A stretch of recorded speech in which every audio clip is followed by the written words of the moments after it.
All right. Well, hey everyone, welcome to today's webinar. Very excited to have some incredible guests with us today. If my name's Chris, just as an introduction to everybody, I am your co-host and I'm from Kleer and Membersy, and I'm co-hosting this webinar today with my good friend Katie Swindle over at Overjet. And before we give introductions to our incredible guest, I want to give everyone a quick kind of give a brief bio over where we've been in this webinar series. Last month, Katie and I really started this topic over the topic of AI in dentistry, looking at where are we headed with this field, with the software, with the technology, where is the innovation taking place, and what are we to do with it? And so we really took a high level approach to thinking about what is the implications of AI in the back office, in the clinician, or to the clinician, to the front office.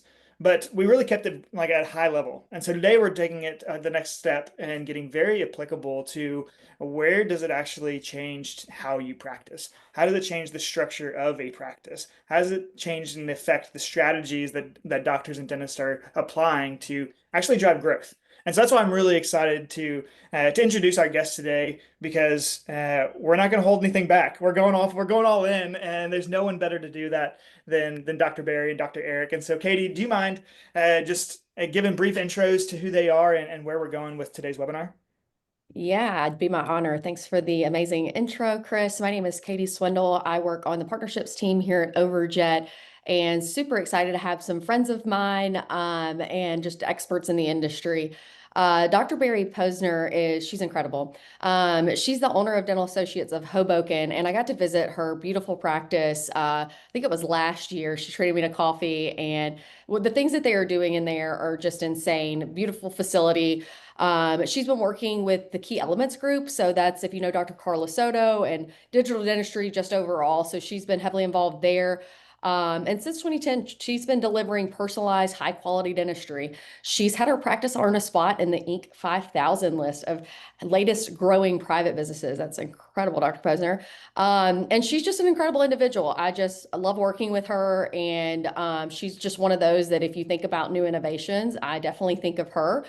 And then Dr. Block, oh my gosh, we go way back. So Dr. Block and we met whenever I was on the lab side, and he's another one. It's so funny because he's the owner of Acton Dental, but also stress-free dentist. But if I did all of the things that Dr. Block did, I would not be the stress-free dentist. So I love that he's here to advocate for that because he's one of these tech-forward people. And he's one of those that is all in on adopting technology too. So when you think about stress free, he's kind of a testament of you don't have to think about how do I scale back. He's kind of one of those that's all in and has found his niche there.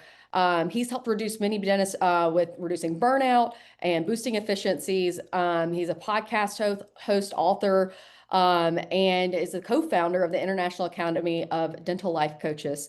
As a wellness ambassador to the ADA and the former chair of the Massachusetts Dental Society's Health and Wellness Committee, Dr. Block is passionate about advocating for clinician well-being. I love his two books too. They're on Amazon, so super easy to grab. We also did like a book club promo, which was cool. We got to send out that book. So speaks a lot again about just kind of going all in on technology, but not letting that affect your mental health. So thank you, Dr. Posner. Thank you, Dr. Block, for taking the time to sit with us today.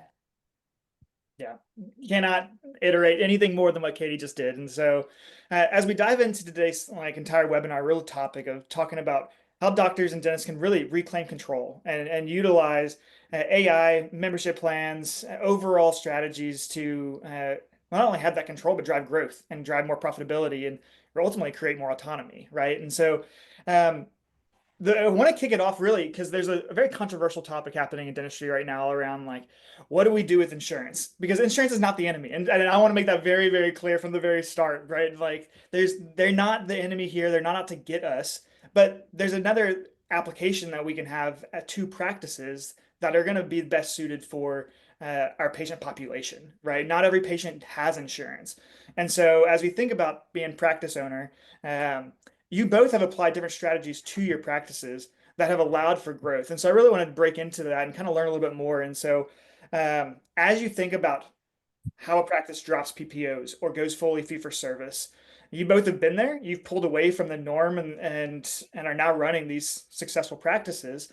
Um, But I want to know what really sparked that shift. What was going on internally that you said, "Hey, I'm missing something here that'll allow me to create better service to patients, while also managing the fears and anxieties of potentially stepping away from an insurer," right? Like, so, Dr. Black, if you don't mind, just kicking us off with a little bit about your story, and then we'll go to you, Dr. Posner, around like what does that mean for you, and how did you evaluate what needed to happen within your practice to actually one, drive growth, but two, serve your patients better.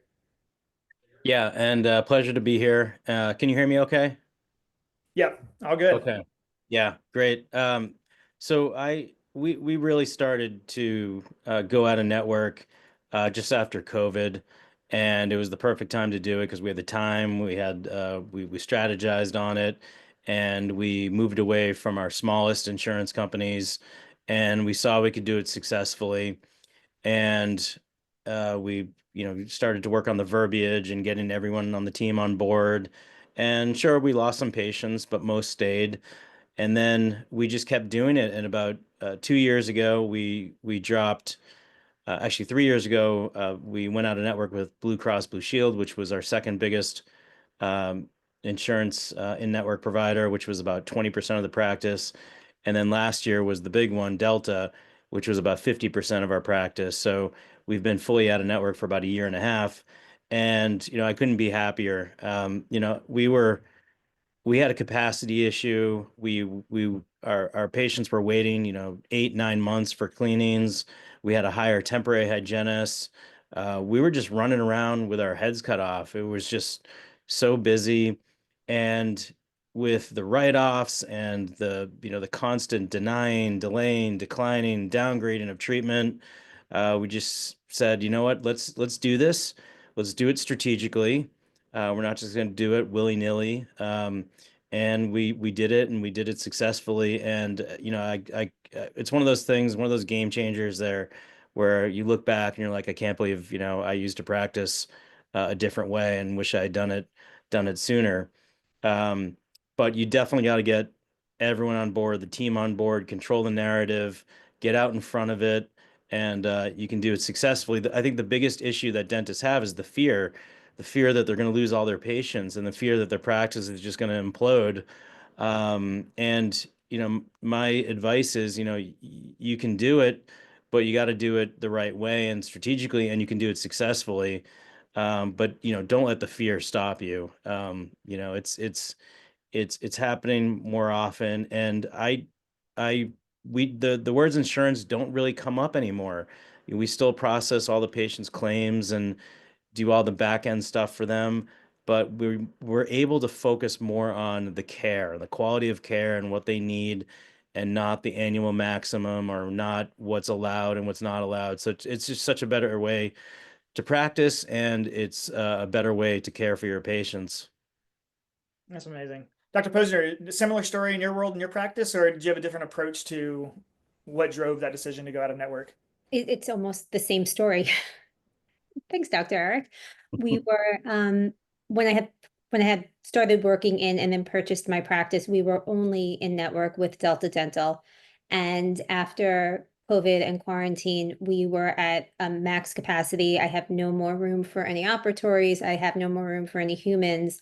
And we were postponing patients and putting them off for months and months. And I was getting burnt out. My team was getting burnt out. It was just constant stress, and we made the decision to strategically leave Delta as well. And I think with my background, and I've been in dentistry for a very long time, and I've worked in one PPO practice, one fully PPO practice. So I really do come from an out of network background. And what was the most difficult transition for us was changing the verbiage, changing the way we spoke to our patients about insurance. And it's not necessarily what you get or what is covered. It's a benefit and it's a coupon code. And we're happy to work. And now that we're not in a contracted agreement, we have a lot more flexibility with what we can do for our patients. So we're able to provide more for them in a different way. And my team is so much less less stressed out. We're seeing patients who want to be there, and who respect our time, and we respect theirs. And it's been a difficult transition, and it's still stressful sometimes. Unlike Dr. Eric, we have a lot of insurance conversations, but over the years, we've been able to hone what that verbiage is and our explanations so that our patients are very well aware of what we're doing and why we're doing it, and what the limitations are when a doctor is contracted. Yeah. Yeah, it makes sense, but it's really interesting, like both of your team's overall approach and the highlighted like comments on both practices of just talking about it's got to be a team buy-in. It's not just one doctor in your practice saying, I'm going to go make this decision. So I'm curious from you both in your opinion of thinking about as you navigated the internal process and decision making, like were you then evaluating tools that were going to help in that shift, or how did you know what types of things or processes you need in place or systems or other third-party software that would initially like help you bridge that gap when you're telling a patient, hey, we're actually not going to be able to be in network XYZ with so and so provider, but we want to care for you. We care about you as an individual. We want you to stay on board. So how did you navigate that conversation or those types of evaluations with internally with your team to make sure that you had the right systems in place when making that shift? I'll start. For us, our Kleer membership program became such a huge commodity because we were able to not only tell our patients, hey, we have this fantastic alternative to what your insurance is, and it's not a coupon code, it's part of our team and part of our family, which is great for them. But for my team, there really wasn't much extra to manage. We knew what we wanted to do. We started working with Kleer, and kind of everything else fell into place because we didn't have to do anything, which was beautiful for both sides of the relationships, the patients and my team. That's awesome. What about you, Dr. Eric? What kind of mental process were you having to work through with your team to think about what does the success of this rollout look like from a process and systems? Yeah, I love the way how you put it as a coupon code. Because I used to think, when a new patient came in, typically they would see our name, our office name on the insurance website, and then they'd call, and I just pictured them having a big sign when they walked in saying, "Hi, I get 45% off," as as their coupon code, which is so true. But as far as technology, and I can't stress this enough, but we record phone calls to listen into the staff and help them. It's not to criticize, it's to help them. When you're talking to patients about insurance, it's very delicate, and you can say a few wrong words that can totally mess up the conversation, and you lose the patient really quick. So we really worked on our I don't like to say the word scripts, but we had scripts, but I like my staff to use their personalities, but really just to control that conversation away from insurance and more towards the quality of care. And then you have to have a membership plan if you want to do this, because you need to give patients that alternative option of something. And a membership plan is such a great way to do it, because that insurance, uh, we all know it's just, some benefits that is provided by the patient's employer, but they still think it as the word insurance, and they feel this barrier, this crutch. If they don't have insurance, then they can't get treatment done, and we all know that's not true. So to have an alternative to provide to them is so powerful, and especially for patients that they lost their job, or they retired, or they lost their insurance, or they're new patients, they don't have insurance. Well, now we have this in-house membership plan to offer you, and it's a great way to get your treatment done with discounts and not all the headaches that come along with being in network. Yeah. Yeah, I think you nailed the pitch for Kleer without even trying to be a self-promotion of a brand, but it's an overall strategic play, right? And that's the goal of this entire webinar today is really be how do we make applicable actions to a strategic growth initiative within a practice. And so that kind of touches on the front office, like the shift of going from a heavy PPO focus to maybe just evaluating which ones we may or may not need to going full fee for service. but I'm really interested in also understanding like how long it took to be able to see the actual impact. Because I'm sure many dentists are thinking, hey, I know that like, I want to do that. I'm on the verge of evaluating one of these big ones that I want to move away from eventually. But the what if I don't keep those people on board? What if it takes longer than my expected time that I want more revenue or whatever it may be? So how long did it take for either of you all to really see the benefits after making that transition? You want me- Yeah, Sorry. go ahead. For us, the benefit was the benefit was not necessarily a revenue benefit for us, but I was pleasantly surprised that even though 30% of our patient population was Delta, we lost about 15% of them.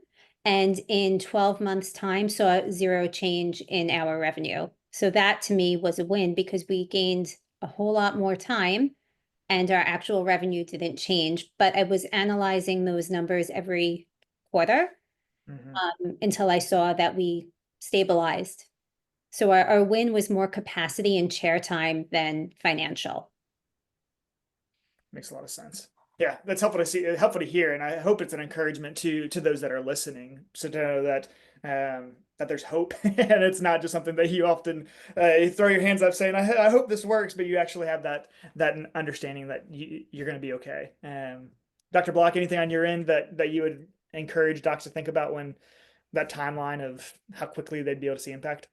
Yeah, I mean, I would plant the seeds early, even a year ahead of time. Hey, Judy, if you're clean today, next 6 months or next year, there may be some changes. We'll keep you posted, but we may be going out of network and there's maybe some changes, but you've been here for 10 years and you know the quality of care that you're going to get here. We love having you here, and really control the narrative early, because then when it's time for patients to re-up with their insurance, um, sometimes they just go right to our membership plan and don't re-up with their insurance because it works out better. Um, and to do it early, and then sometimes you never know. Like some patients that I thought would never leave left, and then some patients I thought would leave in a heartbeat stayed, and then patients that do leave, a lot of them come back. I had one patient recently, and she said, I was so mad at you that you went out of network, but now I'm back and I want you to be my dentist again. I'm like, okay, you're more than welcome to come back. Um, so for me, I would say the sooner the better. Plant those seeds and get, control the narrative early. We did videos, we did emails, we did everything we could possibly do to get patients to understand why we were making the change and that they still could see us and they still could use their benefits. There's just going to be a change. They pay up front and they get reimbursed typically. Um, but I say the sooner the better. I think that's great advice. And actually, I'm really thankful you called out that really important factor of how important you as the dentist matter to your patient. It is not a churn and burn mentality for many, that you actually do care. And patients know that. I, as a patient, know that I want a doctor or a dentist who's actually going to care for me and my well-being. And so I'm even looking at the title of this webinar, right? Reclaiming Control, How Dental Tech Helped Me Grow My Practice Profitably. And yes, that's true, but it's never just the tech, right? There's no magic wand. At the end of the day, it's tech plus an incredible dentist who cares. And that's at the heart of everything that we do, and obviously at the heart of what you both do. So that's really helpful, like overview as we kind of dive into today's topic. But Katie, I want to pass it off to you because I know you've got an entirely different approach to how practices can make this transition to either go out of network or fully fee for service, or have that healthy balance of PPO and cash pay. But it looks a little different on the strategic side, on the back end, and the clinician side of things. So I'll let you kind of take it away and dive in there and see how we can go from Yeah. Yeah, thank you. All of these points have been so valid. And, when I think about all of these things, you think about the tech, but y'all brought up a great point around the people and how they play into it. And with people, there's also some subjectivity that happens there. And you really want to make sure that your processes are sound when you think about really any change in a practice, but particularly this one, when, times are, to Dr. Barry's point, you were already in a high stress environment. How do you alleviate this? And So I want to talk a little bit about your guys' standards, your processes, and it could be, Overjet related or non-related. But Dr. Posner, if you don't mind just kind of sharing some of the things that you leveraged during that time period that helped create that stability for you as you think about, back end to front and making sure that in this kind of stressful situation where you're changing processes and changing things in your practice, like how did you create that consistency there?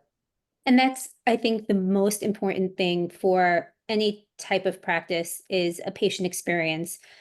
And we always want to give our patient the very best experience. And yes, we want to do it so that they stay with us, even though we're out of network. But I think that this can hold true for any office. We want to do what's best for our patients. And Kleer is one way that we do that. We offer them a way out of feeling like they're handcuffed to insurance. And Overjet and that kind of technology where we can offer a consistency of care, where we can give our patients even more of a reason to trust us, to standardize what clinicians see from patient to patient. It's just such a huge help in not only explaining to our patients, but showing them, which often is more important than using words, that we've invested all of this time and education and technology to make sure that they're getting the very best care that can be offered anywhere. And that gold standard is what they should be looking for. So to Dr. Eric's point, when we lost patients because we left Delta, they would come back to us and say, oh, that office didn't have AI software. That office didn't have a scanner. That office didn't give me the option of different financial ways to make it through a procedure or whatever it was we were doing. So to be able to give them to that and to do it seamlessly and easily in a way that also makes my team feel comfortable and confident is so, so important. I love that. There's so much that's built within that is patient trust and experience. And you both have clearly built that to where people are willing to come back around when you make these changes in your practice. And I'm sure it does feel scary sometimes for the patients, but knowing that they can come back and have somebody that they trust and see the investments that they've made in their practice, like that really helps drive that trust and that, stickiness for them to want to keep coming back. So great points there. Dr. Block, when you were making your change, what internal processes did you see needed to evolve as you kind of made your transition? Yeah, it was, I found great success with the morning huddle. We just went over it every morning, every day. We would just pick a topic, pick a subject, or pick an area where someone was getting stuck on the phone, pick an area where we need to really wow these patients, because these patients are no longer, our new patients are no longer coming from the PPO website. They're coming from referrals. They're coming from SEO. And they're so valuable. They're so much more valuable than when they come from a PPO website that you're in network with. So we really just had tried to wow these patients, and to the point where they'll recommend or refer their friends and family. And we also have more time with the patients. I'm not running around with my head cut off anymore. So I have that time to spend with the patient and give them that, those warm and fuzzies. We do 90-minute new patient pros and exams. We do wellness scans. We have the AI. We have even a VR headset. We try to do whatever it takes to give them a great experience, so that they'll give us a good review and they'll recommend their friends and family. And that's really what it comes down to, is a potential new patient. They're going to look at your website, they're going to look at your About Us, they're going to look at your social media, and they're going to look at your reviews, and then they're going to decide to call. And when they call, then you got to convert that patient with a great phone experience. And then once they get into the office, you got to wow them again and give them a great experience. So, and these patients that are not connected to an insurance company, everything they do is so much more valuable, from a filling to a crown to a night guard, whatever, they're getting. It's just a much more valuable patient. You got to use things this could be a great transition into Overjet, but it helps increase treatment acceptance. It saves time too, and they're wowed. Patients are wowed by the AI. So they're going to tell their friends and family about it. And some patients that in my area, we're around Boston. There's a lot of biotech and technology and software companies. They like to geek out about this kind of thing. And ultimately, my goal is to really just have two types of patients. The patient that's out of network, and the membership plan patient, just two buckets of patients. That's pretty much where we're at, and that's my goal moving forward. And ultimately more patients in the membership plan bucket. But yeah, and I can tell you that of all the things that I've done in my career, going out of network has been one of the most re-energizing things that I've done. It's great to hear. And I love the points about all the things that you're leveraging in your guys' practice to create more of that feeling of like, what is it that the patient actually wants? And so many times I actually read a book, it was by Dr. Brian Laskin. He has an interesting article on, he invested thousands of dollars into this machine and he ended up like seeing his reviews and like there was one patient that left him a review that was not great. And so he was really kind of diving into that. And he realized that that patient didn't value that portion of their experience. He realized it was something else. And I think he had said he bought like a new espresso machine to put in his practice and he had fresh cookies out and like the smells. And so there's so many different ways that I think even the technology can't really resonate with. But you guys, as business owners and as clinicians, have really kind of tapped into that and like leveraged all these different systems, which I love. And then Dr. Block, like as far as your team's reaction and their mindset, like what were some of the things that you did to kind of like help drive SOPs and processes through this? Was there a certain way to crack it? I know you mentioned morning huddles, but was there anything else to kind of create that alignment to help drive your business in the right direction? Yeah, and I was guilty of this earlier on in my career, and I tried to make all these changes happen fast and quick and do all these different things, and I got a lot of pushback. So I learned from that when I'm going to introduce something new, I've got to do it slow and strategic, and I can't be the only one excited about it or the only one that knows about it. I've got to get ideally the whole team. We have a large team of about 25, so maybe just a few at first, and have onboarding webinars, but really just in that morning huddle. If we're adding AI, for example, I'm going to mention it, that it's coming soon. I'm going to re-mention it again that it's here. We have a webinar, a demo, and then just keep doing it every morning. Hey, remember to use your AI, and then it changes habits. And a lot of the long-time employees, they're used to doing things a certain way, and they're just it's just human nature. You get in habits to do something a certain way, and then when you introduce change, it doesn't happen overnight. And so that's why I find the morning huddle to be one of the most valuable things that I've added. And ultimately, now it's just part of the conversation. It's part of our exam. We're always using the AI, and everyone's on board. Didn't happen overnight. It took a lot of time. Same thing with membership plans. I mean, it's a new verbiage. It's a new language that you're learning. And recording the phone calls, reviewing phone calls, and then just slowly picking away and planting seeds and just chipping away at it is for me personally the best way that I found to add any new technology or new treatment or techniques. Awesome. Thank you. And Dr. Posner, how do you leverage systems like Kleer and Overjet to ease your team's burden? It's not all that dissimilar from the way Dr. Eric does. If anybody, and Dr. Eric, your team is probably like mine. They say, I'm going to a CE, and they go, because they know I'm going to come back with something, something new and something I want to change. I think one, they get stagnant, and it's easy to fall into old habits, but I think that's boring also. So while they may resist change, they also get excited by it. It took them a while to remember that Overjet should be up in every operatory all the time. And now it's a habit, and they enjoy it because they don't have to stare so hard at the x-rays. I enjoy it because when I walk into a room and I'm running between 3 or 4 different operatories, I kind of get a flag about what I should be paying attention to. And it's not quite as easy to miss something as maybe it had been in the past, which makes me a happier doctor.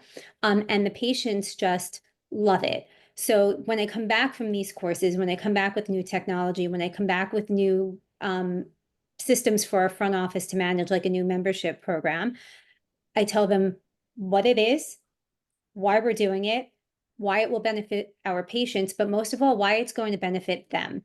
And yes, there's going to be a learning curve. And yes, we need to break some habits, but look how much easier your job is going to do. Your job is going to be. For my hygiene team, for example, trying to convince a patient he or she needs a deep cleaning, scaling root planing, it was very difficult in the past for them to show, try and show interproximal calculus. With Overjet, all they have to do is put the x-ray up and the patient says, "What's that rectangle?" And then the conversation is there. Why is that line yellow and not green like the other ones? What does that red line mean? And then the patient is the one who's identifying the problem, which means their job is easier. When that transforms to my front office and my patient will inevitably say, "Well, how much is that going to cost me?" Well, this is what the fee is. Insurance benefits are this. If you have insurance, that's great. But we have this really great membership program that can make it this much easier for you. So everybody else's job gets easier. And while my passion is taking care of my patients, my team needs to feel like they're being cared for also. So I love that I can explain to them the benefits for them. I love that. Yeah, you're so right. And you need that buy-in. And it does, when it's communicated that way, they do feel excited and energized over it. But I'm sure it can get scary at times. But great points about case acceptance too. And I want to stop there for a minute. And Dr. Block, outside of Overjet, what are you using in your practice to reinforce your messaging and get them, to Dr. Posner's point, to make that decision with you or even on their own without having to go through that convincing and explaining what you're seeing as a clinician versus what they might be feeling or seeing as, a normal consumer? Yeah, I actually just wanted to go back to like young Blocky when I was first out of school. I found looking at an FMX in front of a patient, especially a new patient, one of the most intimidating things as a young dentist. And I would often just tell the patient, I need you to come back because I need you to review these X-rays, and I'll get back to you with a treatment plan. And then we're busy, as you get, more experience, you get busier and there's less time. So the AI it just takes that, it gives you that, that second opinion. It alerts things. It's so much easier to explain to patients. There's this big red area, Judy. There's an obvious cavity here. It opens up the conversation about perio, which I think is often an underdiagnosed issue. Judy, why is that line red, and why is it saying, 5 millimeters of bone loss, or 30% on the PA? It opens up that conversation. My mom's name is Judy, so I use her name a lot. And then, so I use, for case acceptance, I use wellness scans. So I basically do a diagnostic scan, and I show the patients their mouth in 3D. I show them the AI. I play videos on procedures. I show them models of like an implant or a crown. Um, and with all of that, I'll then pull up the schedule and I'll say, hey, Mike, I have an hour and a half open on Tuesday, or I have Thursday at 9 a.m. Do either of those times work for you? And now I've got their brain focusing on they need this care, and then there's 2 time slots, and then regarding the bringing them up and passing the baton to the front desk. Mike, that's my dad's name, by the way. Mike needs a crown. He has 2 cavities. We had some times Tuesday and Thursday. We really want to get these taken care of. And then it's on to the conversation about finances and membership plan. But those things, and the AI transcends language, it transcends phobias, it transcends culture, it transcends experience. it transcends the time of day. Like I'm exhausted by 4 p.m. My eyes are fresh at 8 a.m., but by the end of the day, Blocky gets tired. So it's there for you as a second opinion. Um, and I'll turn the AI on and off. I'm the dentist. I'm the one that's going to be drilling into that tooth. I'm going to make well ensure that I agree with the AI, but it's there as a great alert and a great conversation builder and a case acceptance builder for the patient. Thank you for sharing that. And what a like humbling thing for you to talk about too. So appreciate you telling that story of you being a young dentist. And not many people are going to admit to that, you know, I felt intimidated to do that, but it is intimidating to have to then go convince somebody. But, you know, the interesting fact is that many patients don't even have never heard of periodontal disease, and it is so common. Almost half of Americans age 30 or older have some form of periodontal disease. I believe it's 47.2%. That's crazy. And then that increases to 71.7% with patients that are 70 and above. And so these people are walking out there and they're not understanding, you know, what's going on. And then by the time that they can really grasp it and maybe feel it even, sometimes it's too late. So I love that you guys are leveraging so many tools to start this conversation early on and to be able to kind of reiterate and have, you know, preventative measurements if applicable there to be able to be in the picture. And Dr. Posner, how do you build your patient trust? Is that with consistent communication? Like, what are you doing in your practice that might be unique? It's again very similar to what Dr. Eric is doing. So I don't know that I'm going to be able to expand all that much. We do our 3D dental health scans at least once a year. We use the technology on those scanners to show interproximal caries and gingivitis and all the things that a 3D model allows us to do. We compare it to the radiographs with AI software, like Overjet, because then the patients can see in living color both the radiographic and the clinical evidence. So yes, very much the same as what Dr. Eric does. However, I'd like to share a story that just happened literally Wednesday to yesterday, because I was so excited this happened, knowing that we would be speaking today. I have a patient in the office who I had never met before. She had been seeing one of my associates, and this time last year, my associate had diagnosed her with, I don't know, 4 interproximal caries, and 3 of them were in the front. And this was a patient who was very skeptical and very phobic. And for whatever reason, my associate wasn't using the AI software at that time. So this patient went to another office, and that office said, no, nothing there is big enough to fill. I wouldn't fill anything. For whatever reason, this patient showed up back in our office on Wednesday. And she specifically said to my front desk, I love the hygienist. I want to see the hygienist, but I don't ever want to see that doctor again, which broke my heart because I love my associate and I think she's fantastic. So I told them, it's fine, put her in my column the next time she comes in, which was Thursday, the day after.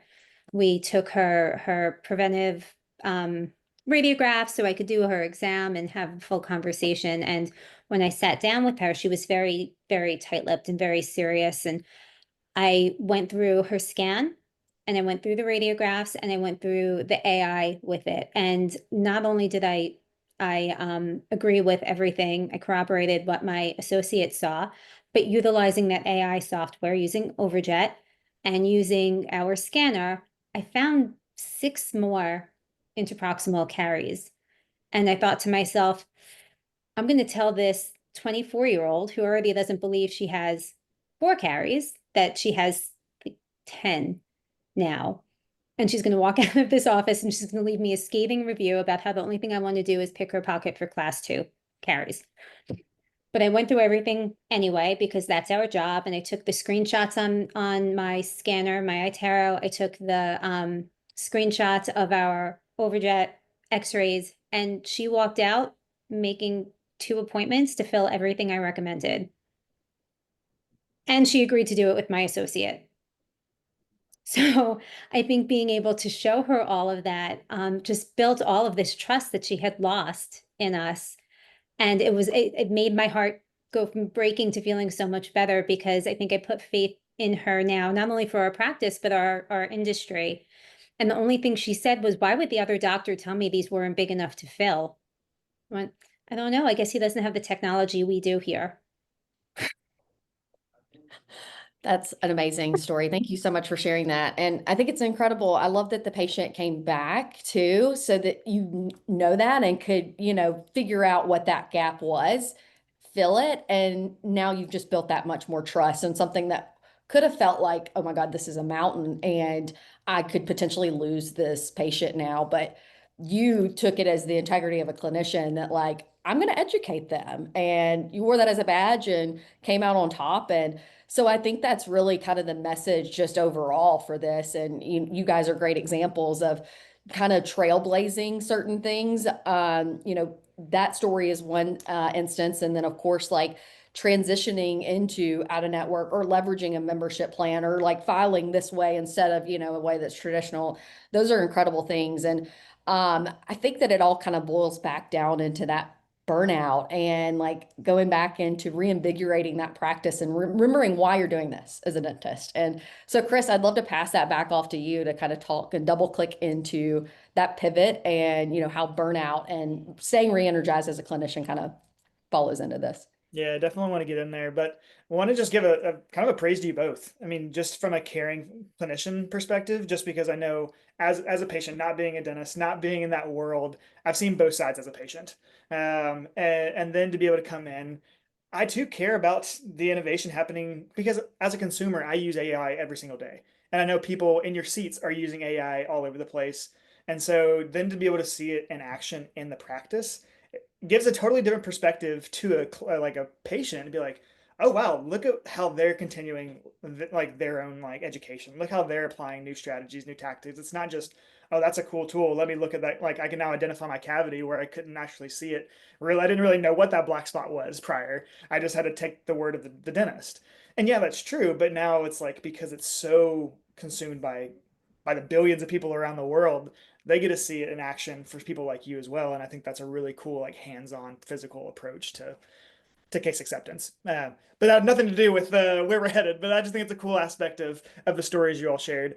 But Katie called it out. She said that there is a reality happening in dentistry where burnout is kind of at an all-time high. And I know for various reasons that can take place. And I know you both have had your own experiences with experiencing burnout, managing burnout, and then having it and evaluating what does that mean for me personally, and what does that mean for my practice and the people that I care about.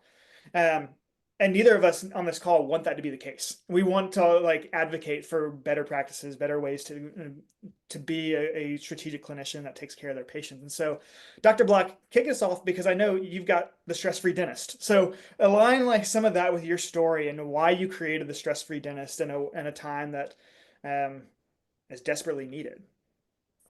Yeah, about halfway through my career, I went through a tremendous amount of burnout and was actually thinking about leaving dentistry because I was just so full of anxiety and stress. I was suffering from a good old-fashioned case of perfectionism, and I would just beat myself up when something didn't go right. If I got a bad review, if there was an uncomfortable situation with a patient or a staff member, and I was just, I didn't hit rock bottom, meaning I didn't turn to alcohol, I didn't turn to drugs, I didn't turn to, you've heard all the statistics, suicide. I took action. I picked up the phone and I called a local therapist. I started going through therapy because I realized that, I had at that point another, 20 years to practice, and I didn't want to hate going into work every day. And we just dug into why I was so anxious, and it was all up here. It was in my head. It was me putting too much pressure on myself and me trying to be everything to everyone. And therapy just helped me focus on taking care of myself before taking care of others. And I think a lot of dentists, sometimes we do that. We give everything to our patients and we leave ourselves last.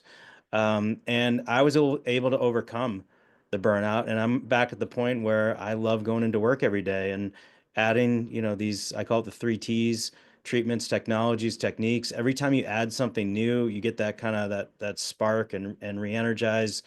Um, because if you're stuck on that hamster wheel of dentistry, you're gonna burn out. And I know a lot of, men are not good at this. They're not good at expressing their emotions, and they just stuff things deep down.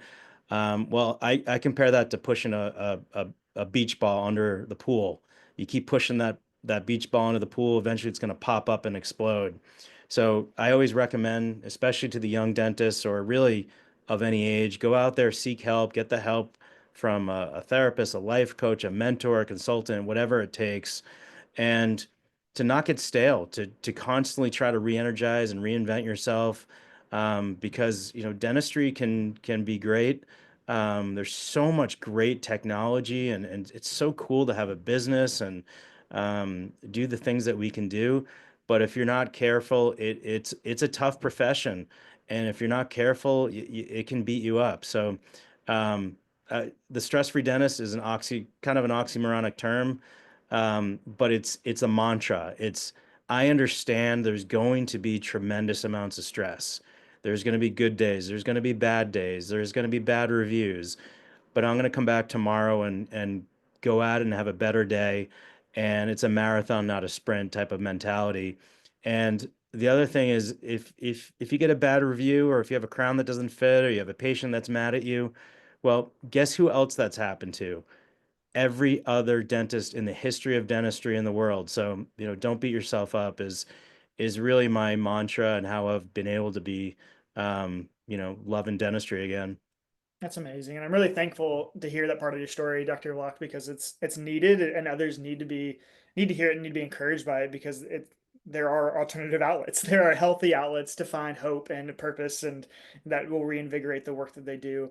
But question, like more of on a tactical approach, or like, was that a self-awareness of all this buildup that led you to seeking help, or was there someone in your life who saw it first and was able to kind of help pinpoint like that that buildup, as you talked about the analogy of pushing the beach ball down? Like, how did it get to the point where you ended up seeking help? Was it just yourself, or were there other people in your life that said, Eric, this is we got to come to Jesus meeting here. Like, you matter more than your occupation or your title or your money. Like, where did that happen?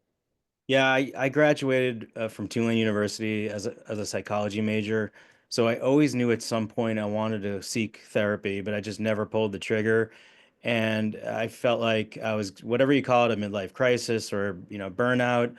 I looked at myself in the mirror and I said, "You've got to do something here because you're just miserable." I couldn't wait to leave, for the day, at 5 o'clock so I could go home. I couldn't wait until the weekend so I could decompress from the week. I'd go away on vacation and I'd be dreading, coming back. I'd have those Sunday night blues. And I'm like, this is no way to live. So I always knew that I wanted to go through therapy, but it was that action that I took of picking up the phone and making that phone call. And that was really the eureka moment. That's amazing. I'm glad you had the wherewithal to, the know withal to be able to do that and take action before it was too late in any way. Dr. Posner, yourself, I know there's a lot of stress that comes with the ownership, practice management, everything that you've done in your career. Talk to us a little bit about the burnout that you've experienced and how you've managed it, and really, instead of it just being the negative side of it, really, I want to focus part of your story of how you've been able to turn that to improve relationships with your patients, with your team, with yourself, and some of those ways of growth. First, I want to say, Dr. Eric, thank you so much for sharing that story. There's so many of us who feel exactly the same way, and it's such a lonely, lonely profession. Even when we have associates and partners and clinicians, it's so much of what happens in our career and our day-to-day is focused on 25 millimeters of space and 1 millimeter of margin, and it's a very, very thin line that we walk across. And we're also, most of us are probably type A and so afraid of failure that even when we're surrounded by peers and friends, it's a hard thing to say and express. So thank you for sharing that. Thank you. For me personally, gosh, there are plenty of times I felt burnt out and exhausted and tired. And I've been in therapy as well. And at points in my time, dental school was particularly hard. And then, a new associate is a hard thing, and balancing babies and a career is a hard thing. And the burnout for me wasn't strictly a career thing, not strictly a dental thing. It was just managing everything. So Dr. Eric did such a great job sharing a personal story. I'm going to kind of shift it a little bit more to the clinical side for how I tried to make it easier. Or maybe, how's this? I'll give you guys another story. Also happened on Wednesday. It's been an exciting week at my office. I had my father coming in to see my oral surgeon. My father had this gigantic caries through number 6, and it's something I've been telling him about forever. And Daddy, if you're watching this, I'm sorry for sharing your story, but it's something I've been telling him about for years, and he never he never had it taken care of. So he came in for his preventive care, and I was burned out at 1 o'clock in the afternoon from running around, and I saw his FMX, which hadn't been taken in 7 years, and I just looked at number 6, and I saw this massive caries, and I went, this went from being a crown to being an extraction and an implant, and that's what I looked at, and was so exhausted from everything else that was happening. And I was so exhausted with just that situation that I saw number 6. And number 6 needs to be extracted now. We need to handle that. So I did all the pre-op stuff. I had a Maryland bridge made so I can give him something that was, at least cemented in his anterior. And I scheduled him with my oral surgeon, had him come in, and he was anesthetized. We were ready to go. My oral surgeon went, "Did you look at 4 or 5?" I was like, "What about 4 or 5?" Number 4 had this gigantic periapical radiolucency around it, which was affecting the number 4 implant that had no bone on the entire mesial. And I was like, nope, didn't see those. So here's my father, who came into the office, who's numb, all psyched up to have this very traumatic procedure done. And I had to go, "Sorry, Daddy, I missed that." And I went back to try and figure out how I can miss something like that. And it's because I didn't look at Overjet. Because I was burnt out. I ran into the room. I zoomed in on this one thing that I knew was wrong, and that's all I saw. And I went home that night. My father called me to thank me for doing such a fantastic job. And I was like, "Gosh, a fantastic job." I walked into that operatory when you were there, and I was so tired and I was so exhausted. The only thing I saw was what I wanted to see. And going back through my process and through what my systems need to be, had I done for him what I should have done back in March was make sure that his AI software was up to give me that second opinion, it wouldn't have happened like that. So when I think about how to manage burnout proactively instead of defensively, it's making sure those systems are in place, making sure we utilize the tools we have, the people we have, so that we don't ever get to that point. And we'll still get to that point, but hopefully it won't be as quickly or as dramatically. Yeah. Yeah, there's a lot of life metaphors in the story you just shared of how we can get such tunnel vision and just miss the bigger picture and miss the person and not just the tooth or everything else that can coexist there. And because it's very, very clear you both are far more than your job, you're more than your titles, and you actually are caring clinicians who want what's best for everyone who walks through those doors of your practice. And you put in place the tools and softwares and things that matter. But to a young doc who's overzealous and ambitious and just this gunner who's absolutely hitting the ground running. Um, what would your advice be? Would it be to slow down, or would it be, hey, do whatever it takes to build up your practice and grow, and then take a step back? Or would you say, hey, no matter where you sit in your practice, like find that balance early on from day one? What would be the advice to a young someone listening? Dr. Block, we'll start with you since Dr. Yeah. Posner just gave her And story. So Dr. Barry, if you want to make a deal, you can work on Mike and Judy, and I'll work on your parents. I think that'll solve all our problems. Done. We're not too far apart either. We can just Yeah, back and forth. Judy was just in for a periodontal abscess, so I feel your pain. So advice to young dentists. I've spoken to a lot of young dentists. They're riddled in debt. They're just getting out into the real world, and they're already struggling, mentally. And I tell them, you gotta, the first few years, it's like being in the minor leagues. It's gonna suck. You're not gonna be great. You gotta, just get those reps in and get better and take classes and learn how to communicate with patients, take leadership classes and communication classes. And If you're struggling with crown preps, then just get awesome at crown preps. It's going to take a while. But most importantly is to stay in your comfort zone. Um, there were some cases that I got involved with, some, patients' personalities didn't match, or the treatment was out of my comfort zone, and I regretted getting started. So for the young dentists, choose your patients and your procedures wisely. But yeah, it's going to be tough in the beginning, but once you get through the first couple years of experience, things do get a lot better. But if you feel the burn, if you feel the stress, if you feel like something's not right, go out and seek help, because we tell our patients that small cavity is just going to get bigger. It's going to turn into a crown. If you don't treat it, it's going to turn into a root canal. If you don't treat it, it's going to need to be extracted, need an implant. These problems don't get better on their own. In fact, they get worse and more expensive. Same thing with our minds. You got to take care of your mind. The sooner the better, but better late than never. But the first few years for sure, they're tough. Thank you for that advice, Dr. Block. I'm sure very applicable, and I'm excited for the impact it'll have on those who are listening. And last two questions, because I know we're going to be wrapping things up here real quickly. But as we've talked about earlier on, we talked about insurance and fee for service and out of network and some of the stressors that are involved with a growing practice. And as you're evaluating, do I drop? Do I not? And the insecurities that can come with that too.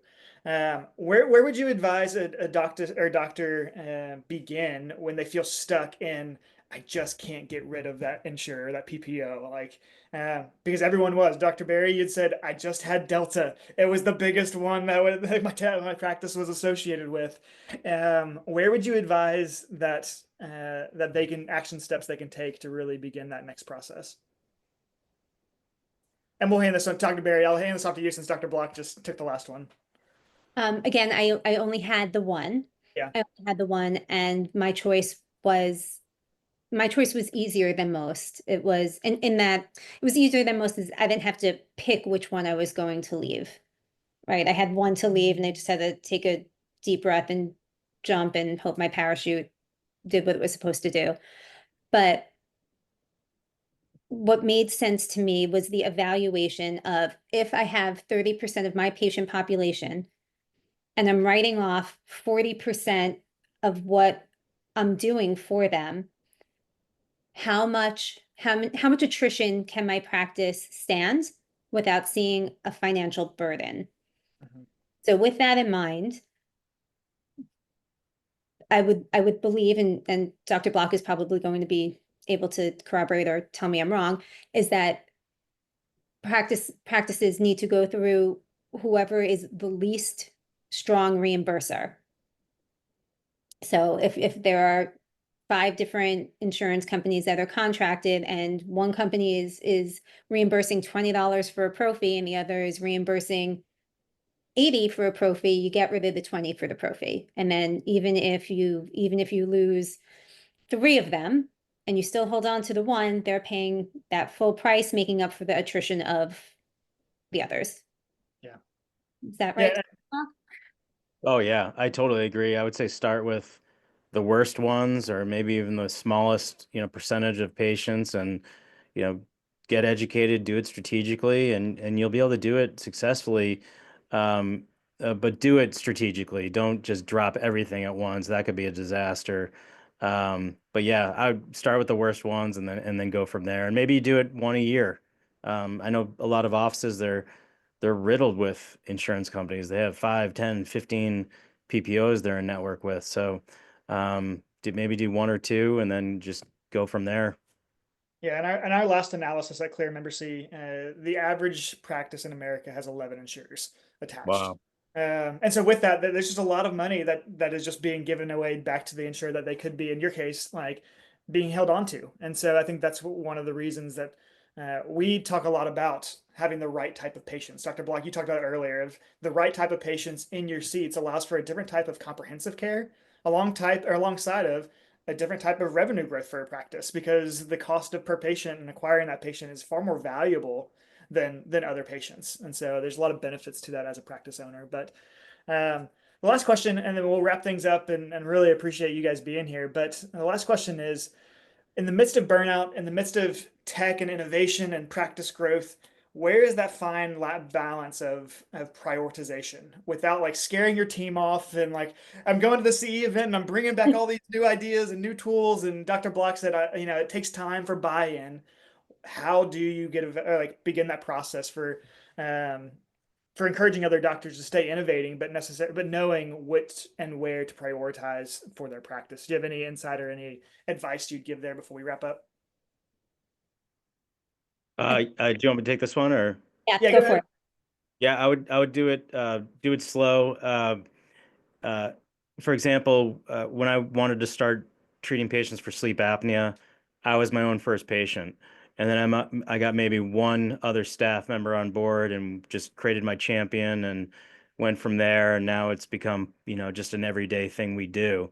So yeah, don't try to overwhelm the staff and everyone with one big meeting that you just came back from a CE course. Do it slowly. If it may be a little easier if you have a smaller staff, because you can even bring the staff with you. But when you have a larger staff, I maybe picked one or two, get them on board and then go from there. I found the best way to get anyone on board and I know a lot of dentists don't like this, but I love treating my staff and their families because to me, they're the best cheerleaders. And for example, sleep apnea or clear aligners, I treated myself, and then I treat staff and their families, and then it goes from there with patients, and that's been really helpful for me. That's great. Thank you. I think finding what, as a clinician, we're passionate about is super important. So while I have a huge amount of admiration for doctors who can treat sleep apnea, that's not where my passion is. So thank you for doing what you do, Dr. Block. So if I go back from a course and go, okay, we're going to do sleep apnea, the fire that Dr. Block has for it is not going to be with me, and I won't be able to give that to my team. So I think if anybody is looking for something to do, and right now my passion is digital dentistry, which is why I'm involved with Dr. Soto and with Key Elements, because I love the workflow and I love the motivational mock-ups and I love the emotional tie-in with everything. And when I come back from one of those courses and I'm so excited and passionate about it, my team, even if it's one person, if I can spark one person, that will eventually trickle down. And much like Dr. Block was also saying, it's important to go into whatever change is going to be made with some sort of workflow and system that can be introduced. It can't, in my experience, in my opinion, can't just be, hey, you know what, we got this great membership plan, we're rolling it out tomorrow, go. Somebody figure it out. As the doctors and as the practice owners, we have to be able to say, this is what I learned, this is where I want to be in 3 months, and this is how we're going to get there. And then educate our team and motivate our team, however our team is motivated, so that they're inspired and passionate about it as well. That's fantastic advice. Well, thank you both. There's been a lot of golden nuggets to be able to pull from throughout this entire webinar as we think about not just the future of dentistry, but really thinking about how to be strategic about applying AI and like where it's headed, but also thinking about patient care, practice autonomy, just growing as a clinician. But at the end of the day, like staying true to who you are as a person and not just the job itself. So, Katie and I can't be more grateful for you both and the way that y'all are changing dentistry for the better and mentoring so many others that are coming up and making an impact in the space. But also just thank you for being advocates for what we do as well and the impact it's having on your practice. So, Katie, anything that you'd add as we close things out? No, I love this. I just will echo everything Chris said. I think you guys are incredible clinicians and people. And I think at the end of the day, Dr. Posner, with your story and your dad walking away and being like, thank you so much. I'm sure he was so proud of you, like one, he probably didn't have a clue, but on top of that, to stand up and say like, hey, I miss that. Like, I know for me as a person, I would rather somebody be that way. So huge kudos to you both for revolutionizing this industry. And we're just so privileged to work with you guys and have you be advocates for Kleer Membersy and Overjet. So thank you for your time. And thanks everybody for listening.